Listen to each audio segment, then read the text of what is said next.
से सुना कि संपूर्ण समर्पण शरणागति के बिना भगवत प्राप्ति संभव नहीं है। महाराज जी, संपूर्ण समर्पण शरणागति में खेती बाड़ी मकान कुछ पैसा संतान को दे दिया जाए या नहीं?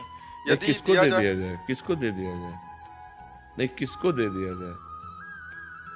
आप सरकारी आदमी हैं तो आपके पास कुर्सी से लेकर कलम से लेकर के जो कुछ है वर्दी सरकारी है ना, तो दे किसको दोगे? तुम्हारा अधिकार ही नहीं। बात समझनी है, बात समझनी केवल है, कुछ देना लेना नहीं है। जैसे आप अपने ऑफिस में बैठे हो, कुर्सी में बैठे हो, आपको कुछ देने का अधिकार है क्या?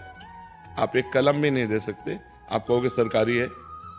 आप रजिस्टर को भी कहोगे सरकारी है।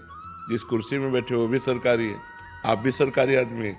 आप कानून के अंतर्गत केवल कार्य करते रहिए, आपका इतना अधिकार है, आपको देने का अधिकार नहीं। ऐसे ही नाथ सकल संपदा तुम्हारी, मैं सेवक समेत सुतनारी, वो सब सरकारी है, आप केवल सेवक हैं। देने लेने की क्या बात है? एक महाराज जी के यहाँ गए थे तो उन्होंने जो है मतलब जैसे समर्पण शरणागति का मतलब हम ये कह रहे थे कि जैसे कि जब समर्पण शरणागति होगी, हमारे भगवान दर्शन कराएंगे तो आपको परिवार सहित आश्रम में आकर रहिए, तो जो है उसके बाद ये सब बनावटी बातें हैं, ये सब हम दंभ पाखंड की बातें नहीं मानते। संपूर्ण सृष्टि भगवान की है।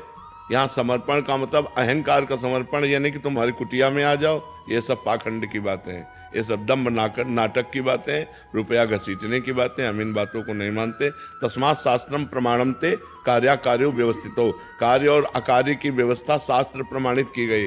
नाथ सका, हमारी केवल बात समझ जाओ, जहाँ हो जो कुछ है वो सब गोविंद का है, मैं केवल सेवक हूँ बस। नाथ सकल संपदा तुम्हारी, मैं सेवक समेत सुतनारी। 25 पैसे भी किसी को नहीं देने, सब उनकी चीज है, उनकी। जैसे आप बैंक ऑफिसर हो, मान लो बैंक ऑफिसर हो, तो आप 5 रुपया किसी को दान दे सकते हो क्या? लेकिन हो अधिकारी पूरे बैंक के, लेकिन 5 रुपया नहीं दे सकते। अगर आपसे कहे कि इतना रुपया आपके पास, 5 रुपया दे, आप कहोगे सरकारी है? नहीं कहोगे। तो ऐसे ही आपका घर, आपका परिवार, आपका जो कुछ वैभव है, ऐसे हो जाओ, हे नाथ ये सब आपका है, कुछ देना लेना नहीं।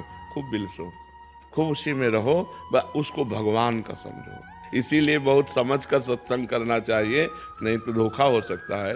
ये ऐसी शरणागति कहीं नहीं लिखी गई। गुरुदेव भगवान नाम में आपको बैठना चाहते हैं। बस हमारा क्या है, हमारे प्रिया जो है लाल जो, उन्हीं की शरण में हो जाओ और नाम जप करो। शरणागति का मतलब है सर्वत्र सब कुछ भगवान का है, मानना। देना लेना हम कह रहे सरकारी संपत्ति देने का अधिकार। अब जैसे आपके दिखाई दिया कि ये बहुत बीमार है, आपकी जेब में 500 रुपया है, प्रेरणा हो रही, तो आप समझो ठाकुर जी आदेश कर रहे हैं इनको 500 रुपया दे दो, अपनी जेब से निकाला दे। अब आपसे दूसरा आदमी पूछ रहा है आपने 500 दान किए क्या, तो आप कहना चाहिए नहीं आपने दिए तो नहीं, वो उनका था, उनको पहुंच गया। तो दियम वस्तु गोविंदम तुभ्य में समर्पय, मैं तो दान करने वाला होता कहूँ। रहीमदास जी ऐसे दान कर रहे थे, तो ऐसे कर रहे थे, तो लोगों ने पूछा नेत्र नीचे क्यों किए हो? दान करने वाले को तो आंख में आंख मिला के देना चाहिए। तो उनका नहीं, देनहार कोई और है, देत रहत दिन रैन, लोग भरम मोपय करे, तासो नीचे नैन। देने वाला तो कोई और है जो रात दिन सबको देता रहता है, लोग भरम हम पे कर रहे, इसलिए हमारे नेत्र नीचे हैं। तो कुछ देना लेना नहीं जी। जब अपने कारागार में हम जाते हैं अंदर, तो जो कैदी जन होते हैं तो वो जैसे कि राधे राधे करते हैं या थोड़ा सा बहुत ज्यादा मतलब सम्मान टाइप का देते हैं, तो कहीं ऐसा जैसे हमको बड़ी खुशी होती है, वो कहीं गड़बड़ हमारे तो नहीं नहीं, आप उस सम्मान को भगवान को मानिए कि ये सब भगवान हमारे सामने विराजमान है, ये लीला कर रहे हैं, और मन से हाथ जोड़े। जैसे वो राधे राधे कहते हैं तो हमको भी राधे राधे कह लेना चाहिए।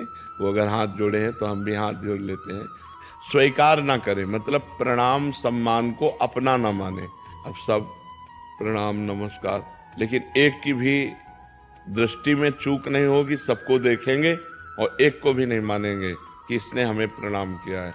नहीं, हम प्रणाम करते हैं। हमारे प्रभु इतने रूपों में आए हैं, मेरे विराट रूप में, लड़का बच्चा बड़े बूढ़े रूप में मेरे भगवान आकर के खड़े हुए मुझे दर्शन दे रहे हैं, बस अपने भाव से। अब अगर आप प्रणाम सम्मान स्वीकार करने लगेंगे तो गर्व रूपी दोष आ जाएगा, और गर्व रूपी दोष आ जाए तो भक्ति में बाधा पड़ जाएगी, इसलिए बहुत सावधान। मंजू शर्मा जी, श्री गंगानगर। राधा वल्लभ श्री हरिवंश। श्री हरिवंश महाराज जी। महाराज जी, मेरा प्रश्न है कि सच्ची आंतरिक शरणागति जिससे भगवत प्राप्ति होती है, क्या ईश्वर की कृपा से होती है? कृपा से विपत्ति होती है, प्रतिकूलता होती है, जहाँ जहाँ राग होता है वहाँ वहाँ से राग का नाश होता है, तब असली में शरणागति होती है। पहले तो बनावटी शरणागति होती है, फिर असली में शरणागति होती है। जैसे गजेंद्र की शरणागति हुई, जब तक उसको उसके परिवार के लोगों ने सहयोग दिया, हाथी हाथिनियों ने, तब तक उसे भगवान का स्मरण नहीं आया, और जब तक उसे अपने बल का, तब तक भगवान का स्मरण नहीं आया। जब देखा कि सब परिवार छोड़कर चला गया, अब मेरे में भी बल नहीं रह गया, अब अगले झटके में ग्राह मुझे जल में डुबो देगा, तो उसे याद आई महाबलशाली परम कृपालु भगवान श्री हरि की, और उसने शरणागत होकर भगवान को पुकारा। द्रौपदी जी ने जब उनका केस पकड़कर दुशासन सभा में लाया तो उनको अपने 5 पतियों का बल था, भगवान को नहीं पुकारा।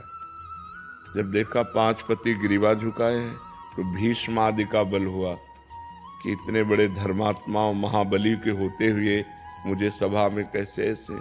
लेकिन जब भीष्म आदि से भी रक्षा नहीं हुई तो अपने